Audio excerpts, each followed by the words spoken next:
Very good evening to one and all. Welcome to pantechelearning.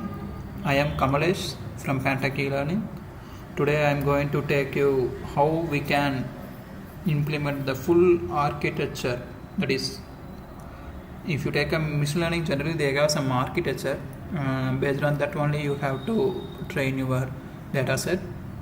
So today I am going to show you the full life cycle of the machine learning project. Okay, so generally the topic is like XGBoosting with decision tree using Parkinson Dataset.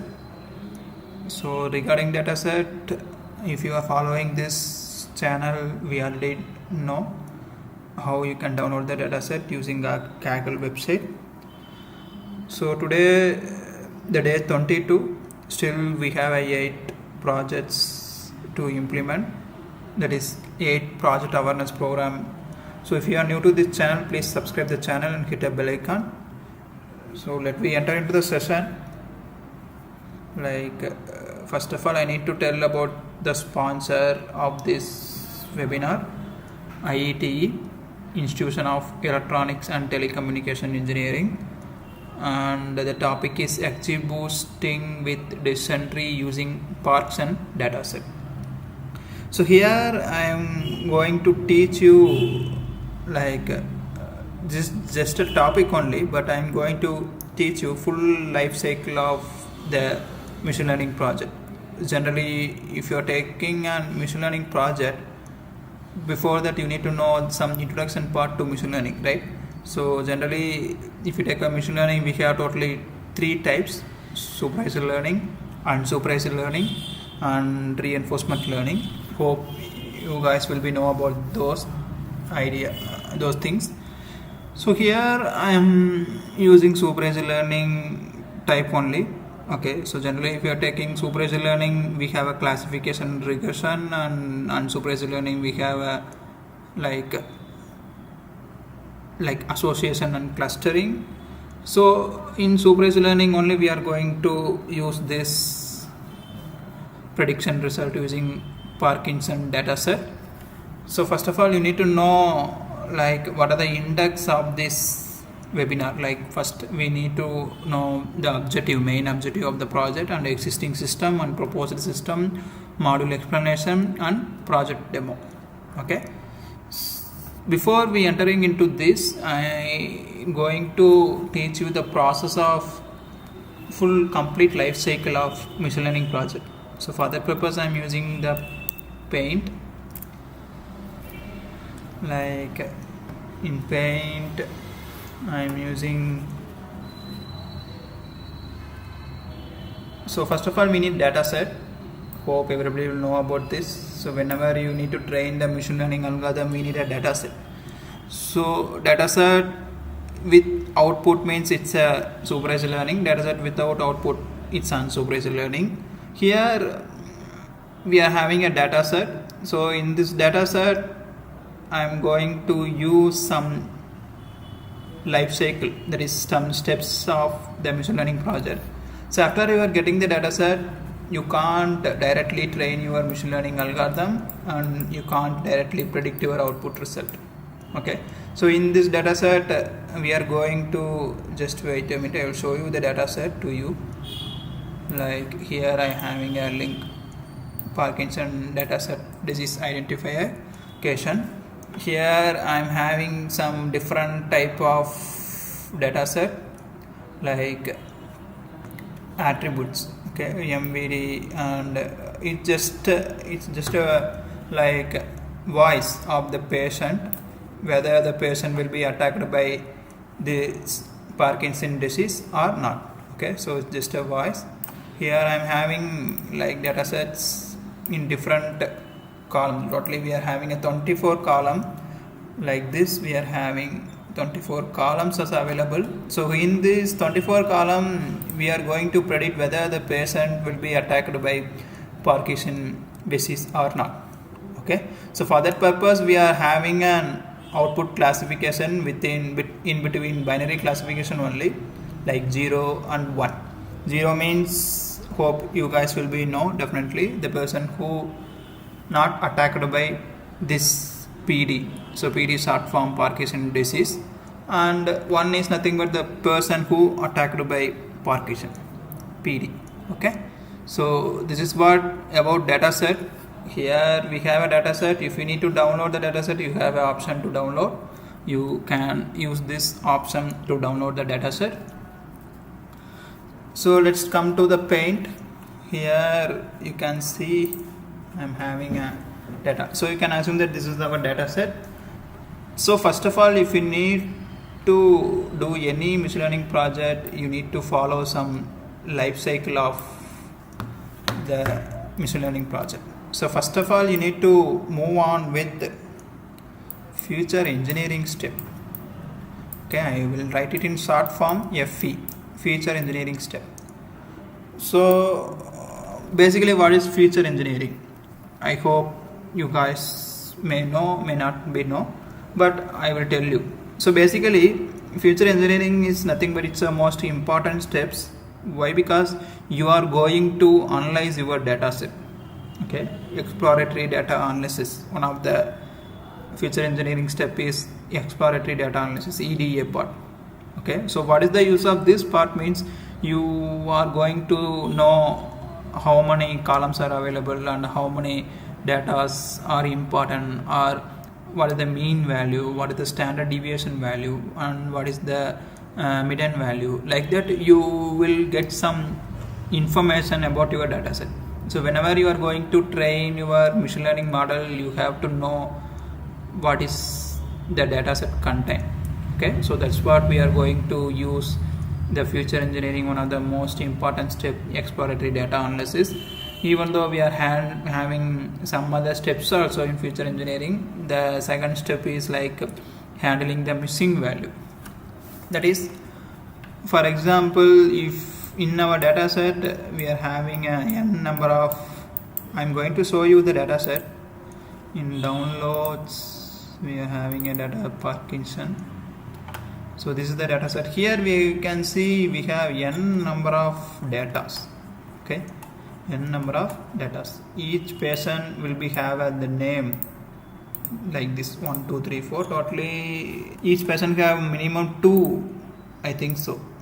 Yes, each person will have. So here totally I'm having 196 rows are there. Okay, 196 rows and then 24 columns.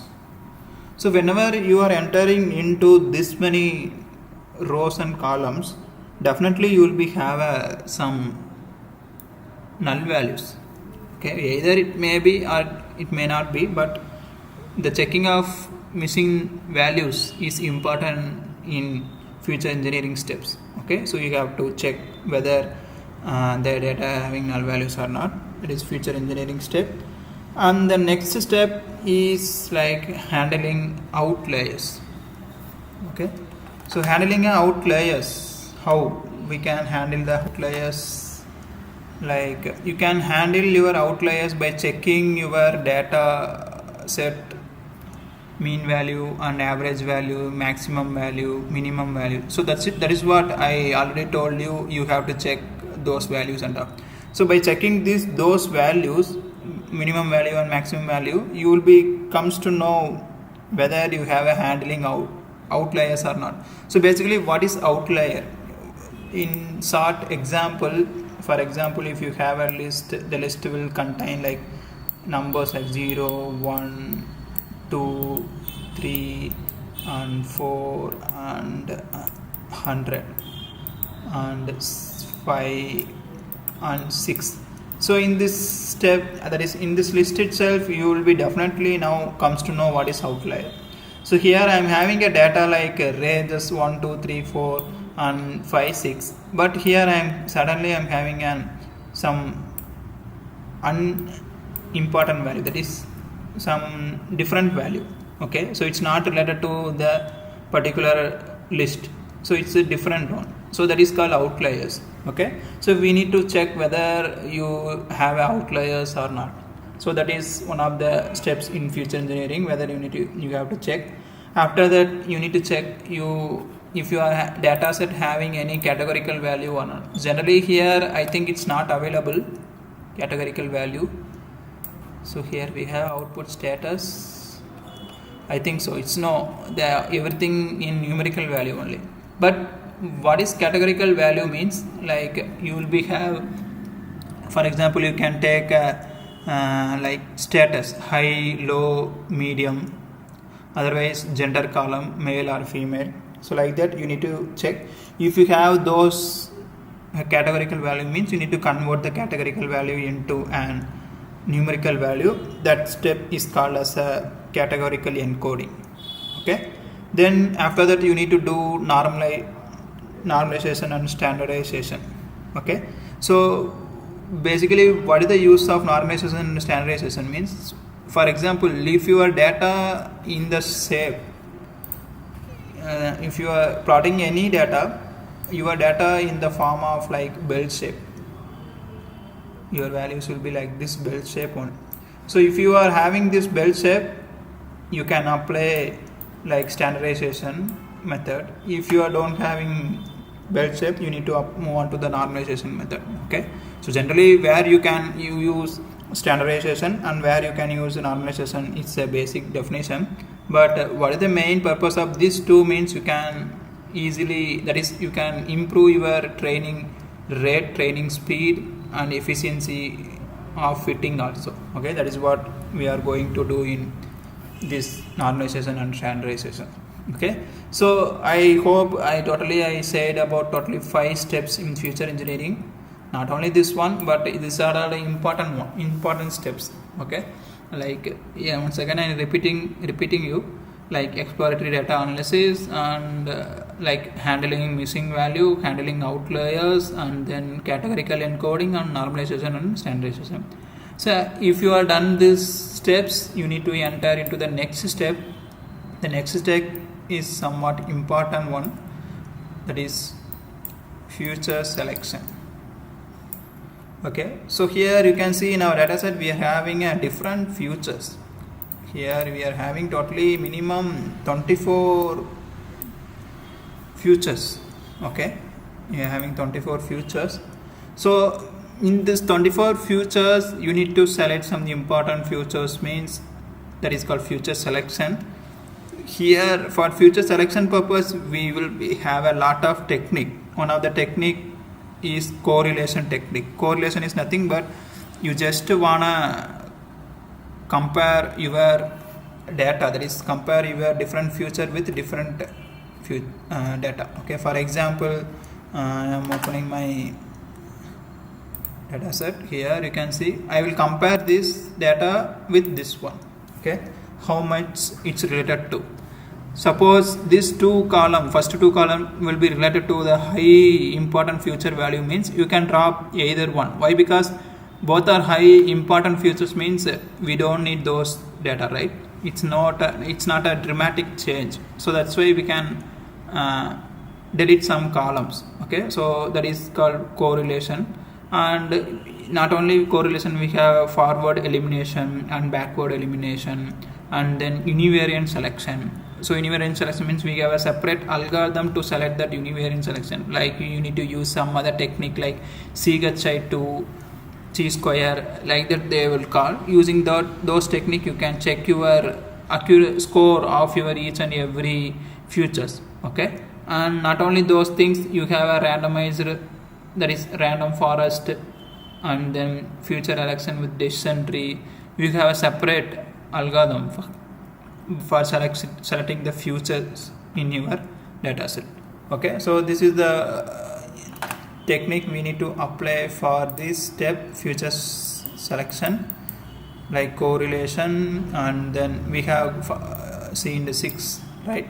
Correlation and forward elimination, backward elimination, univariate selection, randomized, random forest, and then decision tree. After you are applying this, the next step is like model creation. Before entering into the model creation, we need to divide our data set into 2 types. One is train data and another one is test data. Okay, so training and testing is one of the most important steps in machine learning, but if you use just using train and test split function in sklearn and you are dividing your data set, means it's not a correct one. Why? Because sometimes some data will be move on to the train data and some data will be move on to the test data. It will be not related to if some data will be not related to test data also, not related to train data also. So that's why if you are dividing your train and test splitting, I prefer you to use some cross validation techniques and all. Okay, so if you are familiar with cross validation technique, you need to apply those techniques, then only you will be get some important data. Okay, so that is the use of cross validation technique, and after that we will be enter into the model creation and hyperparameter tuning technique. Okay, so model creation, generally they will call as a model creation technique. That is, we need to create one model by giving this training data. Okay, so after training the data, you need to use some different technique like grid search, CVR, randomized. If you need to apply the hyperparameter tuning method. So if you are not applying the hyperparameter tuning method, you can use like general algorithm like random forest, naive Bayes decision tree, and then one of the important topic of our webinar is XGBoost. Okay, so you can use those technique and you can check your metrics score value. Okay, so after you've done this part, you will be get a definitely accuracy score. Okay, so this is the final implement, that is final life cycle of the accuracy score. But in this step, okay, that is the final checking accuracy and those things and all, you are having so evaluation. Okay, you have different type of metrics evaluation to check that accuracy scores, those things and all. Like generally they will call us a metrics, accuracy score, and then confusion matrix, and then precision, recall, okay, F1 score. So those things are somewhat important. So if you are checking related to recall and precision, means we have a formula for recall: true positive and false, true positive plus false negative, and precision means you have a like true positive divided by true positive plus false positive.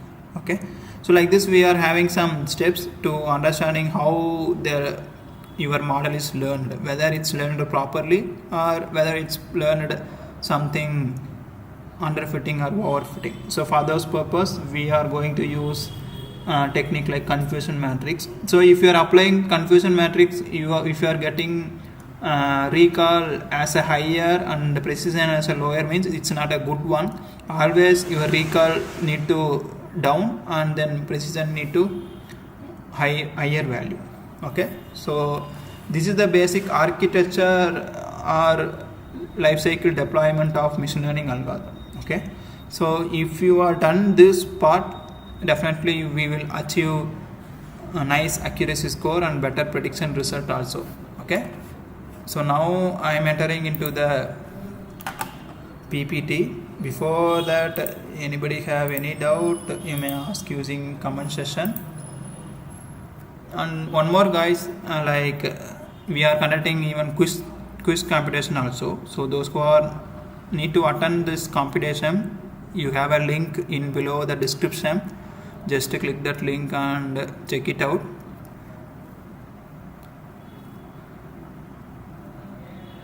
And if you are new to this channel, please subscribe the channel and hit a bell icon. It will be helpful for us.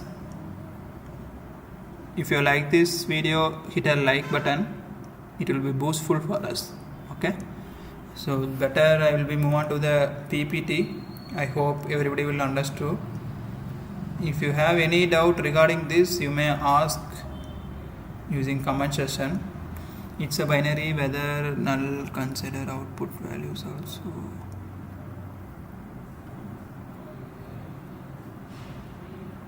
Exactly, I didn't get your question. Okay, so I will be move on to the PPT presentation. The index of the presentation is objective of the project, and existing system, proposed system, module explanation, and project demo. Okay, so this is the part we are going to see. First one, objective. The main objective of the project is deploying the full architecture of machine learning model and predicting which one is the best one. Okay, so not only today's session we are going to use XGBoost, we are using even decision tree, random forest, support vector machine, and some other techniques also. In these techniques we are going to predict and better which one is giving a better accuracy result. And note one thing guys, we can easily train the algorithm and we can easily get accuracy result. It's not a important thing. In this session I am going to show you how you need to complete, that is fulfill your machine learning model by applying those techniques. Okay, so that is the important thing. So this is the main objective of the project, is deploying and full architecture of machine learning model and predicting which one is the best one. Okay, so existing system is like used all the type classification problem with a simple prediction metrics only. We are going to propose a new metrics research. Okay, so proposed system, like we are applying some other algorithms like LSTM, long short term memory, neural network algorithm, or even though decision tree, those things and all. Okay, so after applying this algorithm we are going to see about module. The modules available, like 4 modules totally. One is future engineering and future selection. I already hope you guys will be now understood about these techniques, future engineering and future selection, and model training and metrics result. So this is the third and fourth step. Okay, so let me enter into the demo, project demo. So I am using Jupyter Notebook. Jupyter Notebook is one of the most important technique. Anybody have any doubt? Shall I wait for 2 or 3 minutes? If you have any doubt you can post it in our comment section. Not only this related to this, if you have any other doubt also. Anybody?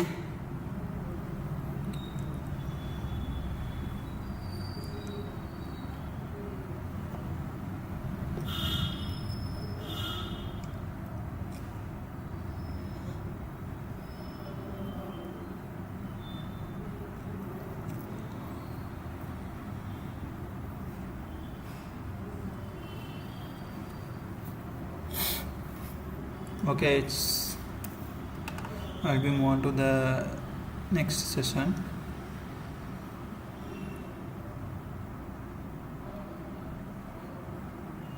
Here I'm going to use Jupyter Notebook.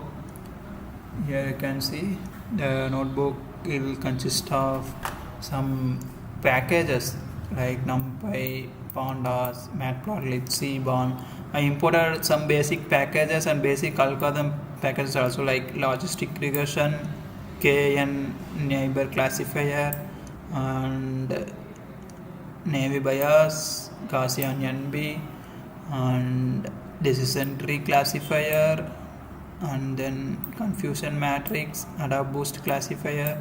Like this I am importing some algorithms, random forest classifiers. Okay, so after importing the algorithm I am going to run, that is using PD. PD is nothing but here pandas. Using pandas I am going to read my dataset. My dataset in the form of CSV file, so I am going to apply here read underscore CSV. Then here I am giving the name of my dataset. Okay, so here exactly data underscore patient Parkinson's.csv file. So I am using this. I am going to read the dataset. After reading I am going to save my dataset in data variable. So here first step, it's a most important step. I already told you need to understand your dataset first of all. So here I am using head function and checking whether the dataset is read properly or not. Okay, so this is my dataset and this is my status, and here I am having a dataset of Parkinson disease, both patient attacked by Parkinson or not.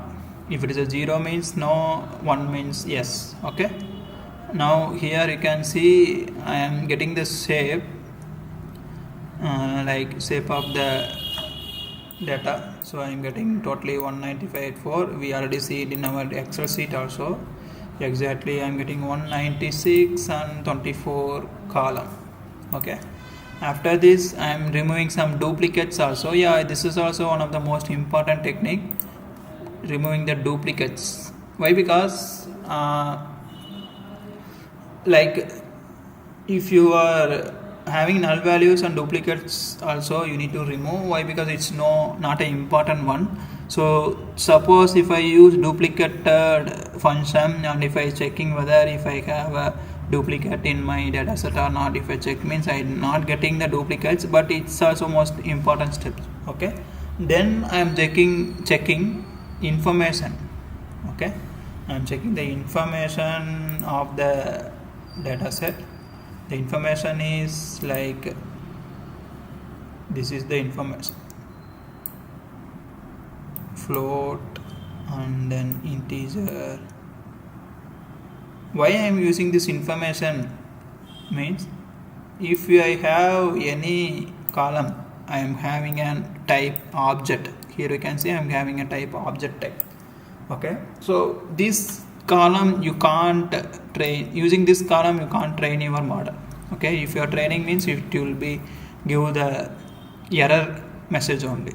Okay, so if you are having the data type like this object, you need to convert this data type into a machine readable like integer or float type. Okay, so then only it will be try to give the output result. So that is important thing. But here the name column only I am getting object, so the name I don't need, it's not an important one, so I can remove this entire column itself. I don't need this one. Here apart from this, here we don't have any column with this object. Okay, so that is the use of this information. Here you can see I am having a different type of attributes: MDVP, FHI, FLO, jitter. So this and all calculating, use it to calculating the sound and how its sound is producing from the patient. Okay, so these are some details of your data. Now I am going to check the describe. Describe is nothing but I am going to check whether what is the count value and what is the minimum value, what is the standard deviation value, and what is the minimum 50% and 75% and maximum value on skewness. Okay, so skewness is nothing but it's used to check biased or unbiased value. Okay, so whether if I apply if I fill any null values or if I apply this value, it should be not in unbiased manner. Okay, it always should be an unbiased manner. That's why we are using the skewness. So here we are having every data, that is except this one, that is object name column, except this one getting like this. Okay, so this is the thing we are using. Now after this I am going to drop my name. Yeah, previously I said we need to drop the name column, so I am using name and I am dropping. Here I am applying axis equal to 1. So if you are doing anything with column wise, you need to use axis equal to 1 in data frame data type. If you are applying anything with that is, if you are doing anything with row wise, you need to use axis equal to 0 for data frame type of data type. Okay, so remember about this. Here I am using axis equal to 1, and after this I am grouping my attribute, like taking all my attribute, that is just I am giving the name of the attribute like AT attribute 1 G2, attribute 2 G2 and attribute 3 G2. Okay, after I am grouping, I am going to summary the result, that is spreaded value from minimum to maximum. Okay, so according to my describe function, what is the minimum value and what is the maximum value and what is the median value 25%, like that I am grouping some data to this function. Okay, so each and every attribute names are grouping from minimum value to maximum value, then it will be saved in the this AT or attribute 1 2 3 G2 underscore PT. Okay, after this I am going to use concatenating my output data by applying this type.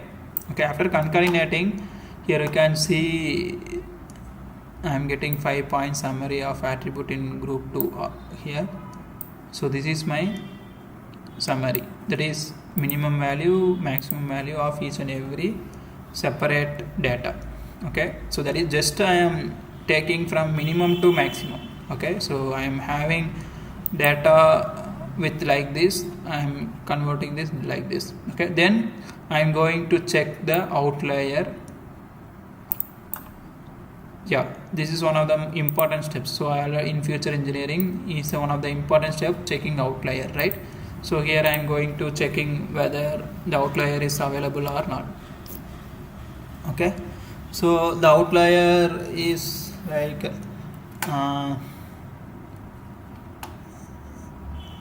here you can see this is box plot. Generally they will call as a box plot to representing the outliers. You can clearly see the outliers. In first attribute we are not getting an outlier, that is MDVP, but here MDVP FHI, here F0 and FHI. In FHI I am getting the outliers somewhat like this.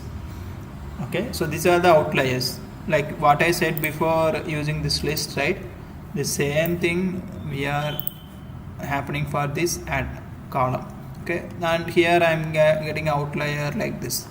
The range from minimum like 80 to 140 only, the range of all the data, but I am getting outlier more than 200. Okay, so this is what you need to check, how the outlier is need to plot using box plot. Okay, so box plot available in Seaborn. Using Seaborn I am going to plot the plot. Then after this I am rounding the value by applying the skewness check. Okay, so we already know what is the skew value of each and every attribute. Here you can see, not this one, I think this one. This is the skew value of each and every attribute. So applying this value for each and every attribute. Okay, so then I am getting like this. Then I am going to check whether, just wait for minutes. Yeah, it's perfect. Okay, so now let me come to the again this data. So here I am getting like this data. Okay, so graph view like this. So I need to like I need to convert this data into the constant. Like it's like I need a data with builds, like a bell shape curve. Okay, so generally you know about the shape of the bell, right? I need this one. Okay, so for that purpose I am applying my data with this, and I am getting the column, each and every data will be like this. So then after this I am applying the minimum maximum value, and I am getting a minimum value, maximum value, those things. Then if I plot the graph when I apply, so most of the data will be into the that is comes into the outliers. Okay, so some, even though if I check these outliers, even though I have some outliers in this here also. Okay, so in between that data I am going to remove by checking like this. Okay, so this and all are some outliers on data, so I am going to remove those data by applying the, here you can see now it's okay. Okay, my graph is okay. So using this I am going to train the model. Here I will remove these outliers. After removing these outliers I am going to train the model. Okay, so now you can see here totally I'm actually this and all. Here you can see I removed the outliers, only one is there, but I removed the outliers.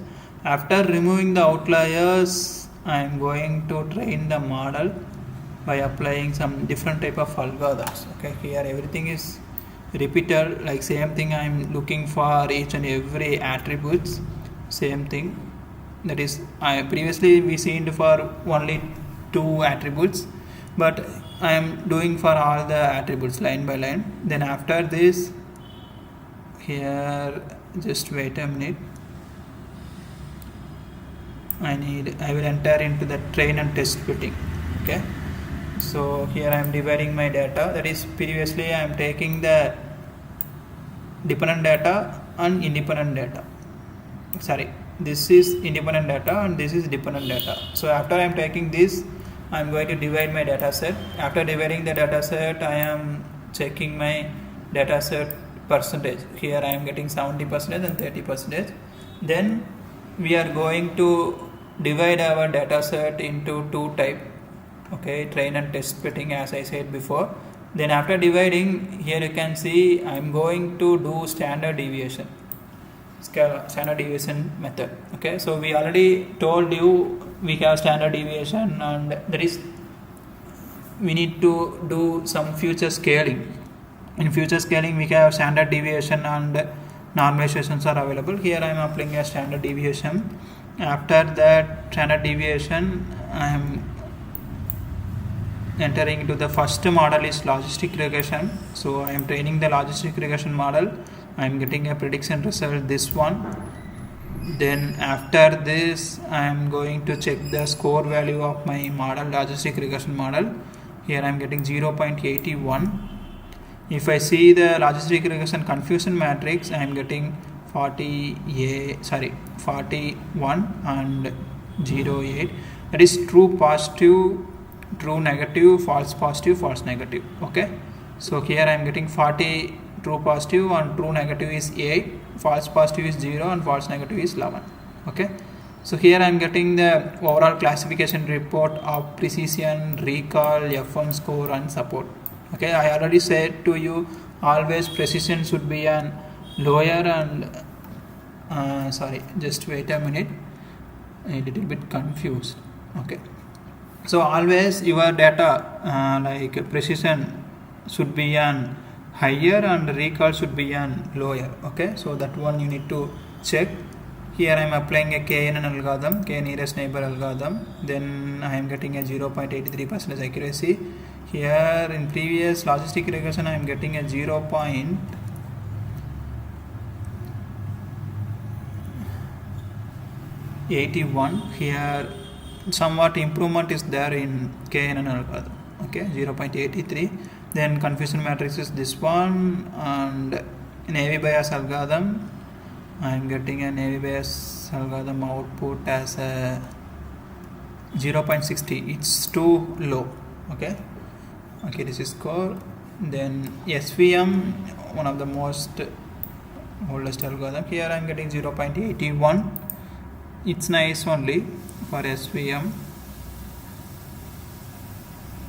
Here I am applying stacking from west stack. So using, that is combination of K nearest neighbor algorithm and random forest algorithm and XGBoost classifier.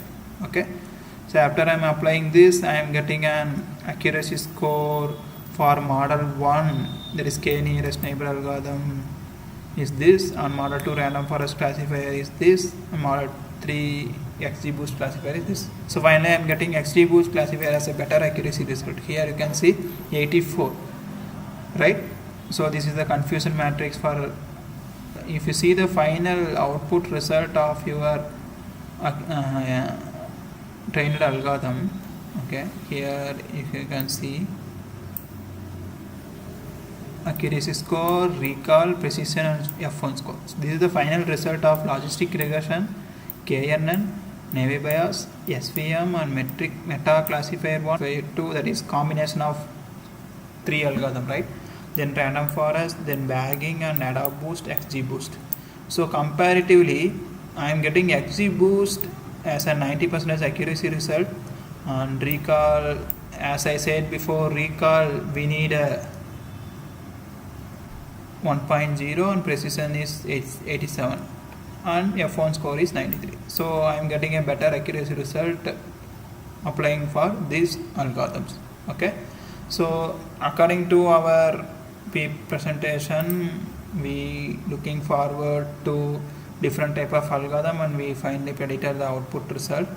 So I hope everybody will understood about this session, and even though we are doing like project, final year project, mini project, research projects also, and training for internship, certified training, STB workshop and FDP also, product lab kits, hobby kits and IoT models also available. Okay, so thanks for watching, and if you need any help, we have a branch in Chennai, Coimbatore and Hyderabad, Vijayawada and Trichy also. Okay, so you can contact your nearby branch and then you can looking forward your projects. Okay, so thank you for watching. I hope everybody will comes to know how we can apply different type of algorithm with full life cycle of machine learning steps. So these codes and PPTs available in the link description. You just register for your name and then you'll be receive the documents to your mail ID. Okay, so the quiz competition are also available. You can check for that and you'll be get a special certificate using that if you are attending a correct question and answer. Okay, so up to this, anybody have any doubt you may ask. Quiz links are available in description. You please check it out. Feedback link also available in description. If you are having any project queries, you may ask us by clicking a query link. We will contact you as soon as possible to you, and I hope everybody will understood about this concept. We will see on some other nice concept. Up to this, thank you all. Thank you for this wonderful webinar. Thank you.